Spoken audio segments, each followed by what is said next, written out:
জয় বজরংবলী। আমাদের 1200 KG total weight, fix barbell আর dumbbells, power lifting, rods authentic যেটা অলিম্পিক্সে ব্যবহার হয় সেগুলো কিন্তু আমরা নিয়ে চলে আসলাম। সব থেকে ইন্ডিয়ার এক্সপেন্সিভ বারবেলস আর ফিক্স বারবেল থাকতে চলেছে আমাদের জিমে। তো এই মুহূর্তে টোটাল 1200 কেজি ওয়েট আমরা নিয়ে এসেছি। আরও 800 কেজি ছিল, তো 2000 কেজি ওয়েট এই মুহূর্তে আমাদের নতুন জিমে আছে, প্লাস আরও 800-900 কেজি মতো আরও আসা বাকি আছে, আমার প্ল্যান আছে।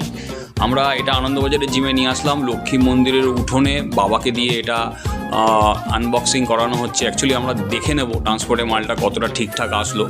তো বাবার ইনভলভমেন্ট যেহেতু সব থেকে বেশি, তো বাবাকে বললাম যে তুমি এটা খুলে দেখো, এটা একটা মানে নস্টালজিয়া ব্যাপার আমার জন্য। তো বাবাকে দিয়েই এটাকে খোলালাম। বাবাই আনবক্সিং করে জিনিসটাকে দেখলো কেমন এসছে। খুব যেহেতু এক্সপেন্সিভ, সত্যি কথা বলতে আমি সত্যি খুব হ্যাপি। আর টোটাল জিনিসটা দেখালাম না, পাশে থাকো, সাথে থাকো, আপডেট আসতে থাকবে।